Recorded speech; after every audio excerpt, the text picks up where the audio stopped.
మారుతున్న ఆధునిక జీవనశైలి, వాతావరణ కాలుష్యం, అనారోగ్యమైన ఆహారపు అలవాట్లు మానవ మనుగడలపై తీవ్ర ప్రభావాన్ని చూపుతున్నాయని యశోద హాస్పిటల్ ఏర్పాటు చేసిన అవగాహన సదస్సులో వైద్యులు తెలియజేశారు. ఈ సందర్భంగా వారు మాట్లాడుతూ, ఛాతీ, ఉదర సంబంధిత రోగగ్రస్తులు అధికంగా ప్రస్తుతం నమోదవడం జరుగుతుందన్నారు.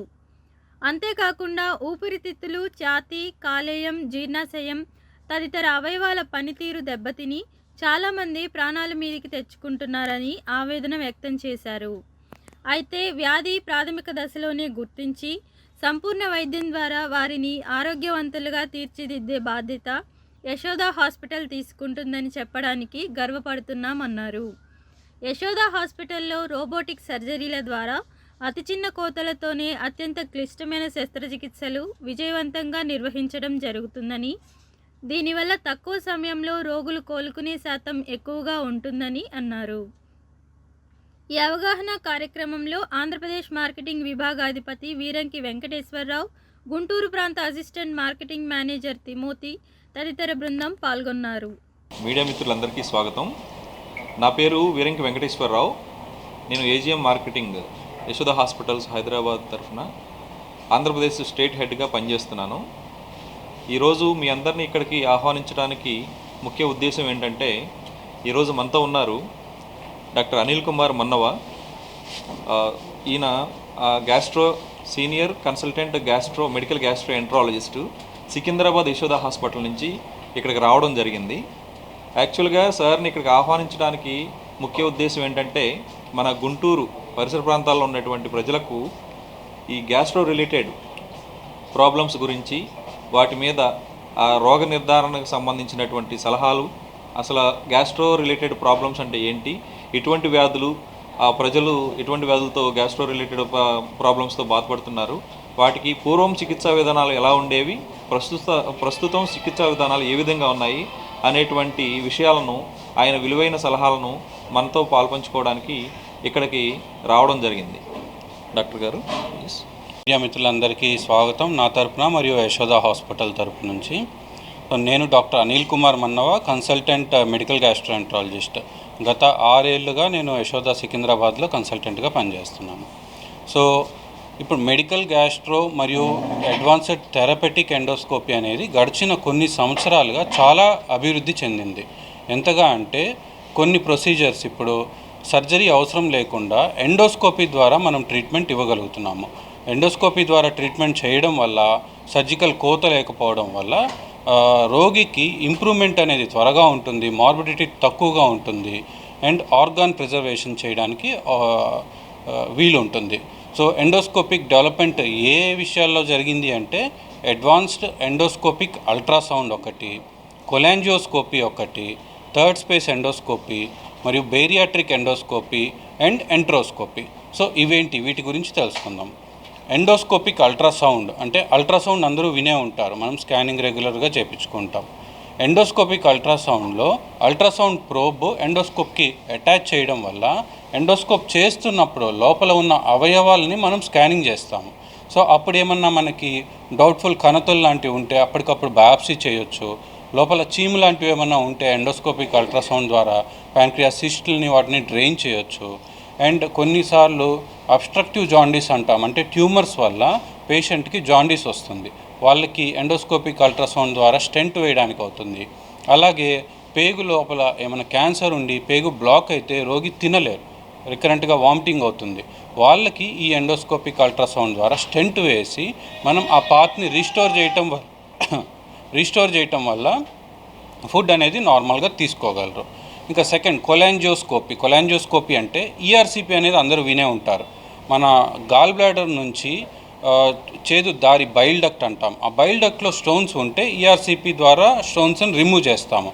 కానీ కొన్నిసార్లు లార్జ్ ఇంపాక్టెడ్ స్టోన్స్ ఉంటే వాటిని తీయడానికి అవ్వదు, అప్పుడు యూజువల్గా సర్జరీకి రిఫర్ చేస్తూ ఉంటాం, అది మేజర్ సర్జరీ. కానీ ఇప్పుడు ఈ కొలాంజియోస్కోపీతో ఇది చిన్న scope, baby scope, ERCP scope లోపల నుండి బైల్ డక్ట్ లోపలికి వెళ్ళి ఏదైతే ఇంపాక్టెడ్ స్టోన్స్ ఉంటాయో వాటిని ఎండోస్కోప్ ద్వారా బ్రేక్ చేసి రిమూవ్ చేయడానికి అవుతుంది. అట్లాగనే ట్యూమర్స్కి కూడా ట్రీట్మెంట్ ఇవ్వడం జరుగుతుంది. అండ్ నెక్స్ట్ వచ్చి థర్డ్ స్పేస్ ఎండోస్కోపీ. ఇది ఈ మధ్య బాగా పాపులర్ అవుతుంది. థర్డ్ స్పేస్ ఎండోస్కోపీలో పేషెంట్కి ఇనీషియల్ స్టేజ్ ఆఫ్ క్యాన్సర్స్ వాటిని మనం ఆపరేషన్ అవాయిడ్ చేసి ఎండోస్కోపీ ద్వారా లోకల్గా రిసెక్షన్ చేసి కంప్లీట్గా ట్యూమర్ని తీసేయడానికి అవుతుంది. దీనివల్ల ఆర్గాన్ని ప్రిజర్వ్ చేస్తాం, పేషెంట్కి ఫంక్షనాలిటీ మెయింటైన్ అవుతుంది. అలాగే ఈ థర్డ్ స్పేస్లో దీన్ని ఈఎస్డి అంటాం. ఇంకొక థర్డ్ స్పేస్ పోయం అని వినే ఉంటారు. పోయం అంటే కొంతమందికి అన్నవాయువు కడుపు మధ్యలో స్పింక్టర్ టైట్ అవటం వలన ముద్ద దిగదు. వాళ్ళకి ట్రెడిషనల్గా సర్జరీ చేసి మజిల్ని రిలాక్స్ చేస్తాం. కానీ ఈ పోయం పద్ధతి ద్వారా ఎండోస్కోపీతో లోపల నుండి మనం మజిల్ని రిలాక్స్ చేయడానికి ఆస్కారం ఉంటుంది. దీనివల్ల ఈక్వల్ బెనిఫిట్, సర్జరీలో ఎంత బెనిఫిట్ అయితే వస్తుందో ఎండోస్కోపీ ద్వారా కూడా అంతే బెనిఫిట్ వస్తుంది. పేషెంట్ రికవరీ టైం చాలా షార్ట్ ఉంటుంది అండ్ ఇంప్రూవ్మెంట్ కూడా మంచిగా ఉంటుంది. And next bariatric endoscopy. So obesity వల్ల ఇప్పుడు అందరికీ తెలుసు కోమార్బిడిటీస్, డయాబెటీస్ కానీ లేదంటే obstructive sleep apnea, joint pains, ఇట్లా హార్ట్ ప్రాబ్లమ్స్ ఇవన్నీ వస్తున్నాయి. వీళ్ళకి ఇప్పటి వరకు సర్జికల్ ఆప్షన్తో మనము వెయిట్ లాస్ అనేది ప్రొవైడ్ చేయగలం. ఇప్పుడు బేరియాట్రిక్ ఎండోస్కోపీ ద్వారా వితౌట్ సర్జరీ, కోత లేకుండా, స్కార్ లేకుండా మనం ఎండోస్కోపీ ద్వారా వెయిట్ లాస్ అనేది చేయొచ్చు. ఎండోస్కోపిక్ స్లీవ్ గ్యాస్ట్రోప్లాస్టీ అంటాం. అలాగే నెక్స్ట్ చిన్న పేగులో ఏమైనా ప్రాబ్లం, పేషెంట్కి బ్లీడ్ అవుతుంది కానీ ఎండోస్కోపీ, కొలనోస్కోపీ నార్మల్గా ఉన్నాయి. సో వీళ్ళకి క్యాప్సూల్ ఎండోస్కోపీ ద్వారా చిన్న పేగుని మనం ఎగ్జామిన్ చేయొచ్చు. ఎండోస్కోపీ, కొలనోస్కోపీలో చిన్న పేగుని ఎగ్జామిన్ చేయడానికి అవ్వదు. ఒకవేళ చిన్న పేగులో ఏమన్నా ప్రాబ్లం కనుక ఉన్నట్లయితే ఎంట్రోస్కోప్ అంటాం. అంటే ఇది చిన్న పేగుని ఎగ్జామిన్ చేయగలిగిన ఎండోస్కోప్. దాని ద్వారా ఆ బ్లీడింగ్ ఆపడము మరియు చిన్న పేగులో ఏమన్నా ప్రాబ్లం ఉంటే ఎండోస్కోపీ ద్వారా ట్రీట్మెంట్ ఇవ్వడం అనేది చేయొచ్చు. సో ఈ విధంగా ఈ లాస్ట్ ఫ్యూ ఇయర్స్లో మెడికల్ గ్యాస్ట్రో మరియు ఎండోస్కోపీ అనేది బాగా డెవలప్ అయిపోయింది. సో మన యశోదా హాస్పిటల్లో ఈ ఫెసిలిటీస్ అన్నీ కూడా అవైలబుల్ ఉన్నాయి, అందరూ యూస్ చేసుకోగలరు. Thank you. నమస్కారం, మీడియా మిత్రులకి స్వాగతం అండి. సో నా పేరు వెంకటేశ్వరరావు. నేను AGM marketing Yashoda hospitals Hyderabad నుంచి ఇక్కడ ఆంధ్రప్రదేశ్ స్టేట్ హెడ్గా పనిచేస్తున్నాను. ఈరోజు మీ అందరినీ ఇక్కడికి ఆహ్వానించడానికి ముఖ్య కారణం ఏంటంటే, మనతో ఉన్నారు డాక్టర్ రామ్ ఫణీంద్ర గారు. ఆయన thoracic surgeon. Yashoda hospital Malakpet నుంచి ఇక్కడికి రావడం జరిగింది. డాక్టర్ రామ్ ఫణీంద్ర గారు మన గుంటూరు పరిసర ప్రాంతాల్లో ఉన్నటువంటి ప్రజలకు అసలు థొరాసిక్ సర్జన్ అంటే ఏంటి, థొరాసిక్ రిలేటెడ్ ప్రాబ్లమ్స్ ఏముంటాయి, ఎటువంటి వ్యాధులను ఆయన ట్రీట్ చేస్తారు, ఆ వ్యాధులకు కారణాలు, కొత్త కొత్త చికిత్సా విధానాలు ప్రస్తుతం ఏమేమి అవైలబుల్ ఉన్నాయి అనేటువంటి కొన్ని విషయాలను, ఆయన విలువైన సలహాలను మనతో షేర్ చేసుకోవడానికి ఇక్కడికి రావడం జరిగింది. మిత్రులందరికీ స్వాగతం. నా పేరు doctor Ram Phanindra Kumar, consultant thoracic surgeon, Yashoda hospitals, Malakpet. నేను అంతకుముందు ప్రీవియస్గా నేను ఢిల్లీలో ఉండేవాడినండి. National institute of TB and respiratory disease అని టీబీ హాస్పిటల్. అక్కడ నేను 6 సంవత్సరాలు పనిచేశాను. మేము అక్కడ మెయిన్గా అసలు థొరాసిక్ సర్జన్ అంటే ఏంటి, అంతకుముందు ఏమంటే కార్డియో థొరాసిక్ సర్జన్ అనేవాళ్ళు. అందులో వాస్కులర్ సర్జన్ సపరేట్ అయిపోయారు. కార్డియాక్ సర్జన్స్ అంటే మోస్ట్లీ గుండెకి సంబంధించిన ఆపరేషన్ చేస్తారు. మేము థొరాసిక్ సర్జన్స్ ఏమేం చేస్తామంటే మెయిన్గా మనకు ఊపిరితిత్తులకు సంబంధించిన ఆపరేషన్స్ కానీ, లేకపోతే లంగ్ క్యాన్సర్స్ కానీ, అలా డైఫ్రమ్ రిపేర్స్, డైఫ్రమ్కి సంబంధించిన ఇబ్బందులు కానీ, అది చెస్ట్ వాల్లో కనుక మనకేమన్నా అప్పుడప్పుడు ఏమన్నా యాక్సిడెంట్ అయినప్పుడు ఈ పక్క టెంపుల్కి అన్నీ ఇరిగిపోతాయి అనమాట. అంతకుముందు ఏమైందంటే వాళ్ళందరూ వెంటిలేటర్ మీద పెట్టేవాళ్ళు. ఆ వెంటిలేటర్ మీద పెట్టడం వల్ల వాళ్ళు చాలా ఇన్ఫెక్షన్ లోనేదానికి ఛాన్సెస్ ఉండేవి. ఇప్పుడు ఏమంటే కొత్త పద్ధతిలో అవన్నీ రిపేర్ చేస్తాం. రిపేర్ చేస్తే పేషెంట్ నెక్స్ట్ రోజు మాత్రమే లేచి తిరిగి వాళ్ళు ఒక 10 రోజుల్లో వాళ్ళ పనులు వాళ్ళు చేసుకుంటూ వెళ్ళిపోతారు. మెయిన్ థొరాసిక్ సర్జరీ అడ్వాన్సెస్ ఏమంటే మనకి వ్యాట్స్ అంటారు, అది వీడియో అసిస్టెడ్ థొరకోస్కోపిక్ సర్జరీ. మనకి ఏదైతే లాప్రోస్కోపీ పొట్టగా ఉంటుందో సేమ్ అలాగే ఛాతీగా అనమాట. కేవలం 2 సెంటీమీటర్ల కొత్తతో మనం ఊపిరితిత్తులకు సంబంధించిన ఆపరేషన్లు అన్నీ చేయొచ్చు. అలాగే దాన్ని ఎలాగంటే దాన్ని కొన్ని కండిషన్స్ ఉంటాయి. ఎంపైమా అంటే అప్పుడప్పుడు పస్ వస్తుంది అనమాట.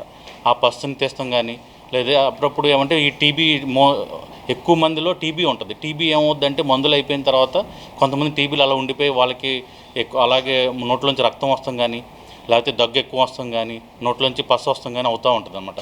వాళ్ళందరిలో మనం ఏమంటే ఆ ఊపిరితిత్తులను తీయాల్సి వచ్చింది. సో ఆ ఊపిరితిత్తులను తీస్తాం అనేది ఇప్పుడు అంతకుముందు అయితే పెద్ద కొత్త చేయాల్సి వచ్చేది. కానీ ఇప్పుడు ఏమంటే కేవలం 2 సెంటీమీటర్లు, అది యూనిపోర్టల్ వ్యాట్స్ అంటారు. అందులో మనం ఆ 2 సెంటీమీటర్ల కోతతో మనం ఆ ఊపిరితిత్తులు ఏదైతే పాడైపోయిందో అవన్నీ తీయచ్చు. అలాగే మనం మెయిన్గా ఏమంటే ఇంకోటి మోస్ట్ అడ్వాన్స్ అంటే ట్రేకియల్ సర్జరీస్. ఏదైతే మనం గాలి తీసుకుంటాం అప్పుడప్పుడు ఏమవుతుంది, అందులో ట్యూమర్స్ కానీ లేకపోతే అప్పుడు కొన్ని పేషెంట్లకి ఏమంటే వాళ్ళని చాలా రోజుల నుంచి వెంటిలేటర్ మీద పెడతారు. ఎప్పుడైతే వెంటిలేటర్ మీద చాలా రోజులు పెడతారో వాళ్ళకి స్టెనోసిస్ వస్తుంది అనమాట. సో వాళ్ళకి అది ట్యూబ్ తీసేసిన తర్వాత వాళ్ళు ఊపిరి తీసుకునే ఇబ్బందిగా ఉంటుంది. సో అలాంటి పేషెంట్లో మేము ట్రేకియల్ రిసెక్షన్ చేస్తాము. అదే కాకుండా మేము మెయిన్గా ఈ థైమోమాస్ అంటారు, ఏదైతే ఈ థైమోమా గ్రంథి ఉంటుందో అప్పుడు కొంతమందికి అంటే థైమస్ అది ఎన్లార్జ్ అయ్యి థైమోమా అవుద్ది అనమాట. సో అది ఏమంటే కేవలం మేము 2 సెంటీమీటర్ల కోతతో దాన్ని ఆపరేషన్ చేస్తాం. ఇప్పుడు దాంట్లో మోస్ట్ అడ్వాన్స్డ్ రోబోటిక్స్ అనమాట. రోబోటిక్లో కూడా మనం 2 సెంటీమీటర్లతో ఈ సర్జరీస్ అన్నీ చేయొచ్చు. లేటెస్ట్గా మన కోవిడ్ అయిన తర్వాత చాలామంది చూశారు, ఈ లంగ్ ట్రాన్స్ప్లాంట్ అనేది చాలామంది తెలిసింది ఇప్పుడు. సో ఈ లంగ్ ట్రాన్స్ప్లాంట్ అనేది మేము యశోదాలో అందుబాటులో తీసుకొచ్చాం. సో ఈ సేవలు అందరూ ఉపయోగించుకోవాలని కోరుకుంటూ మీ సెలవు తీసుకుంటాం.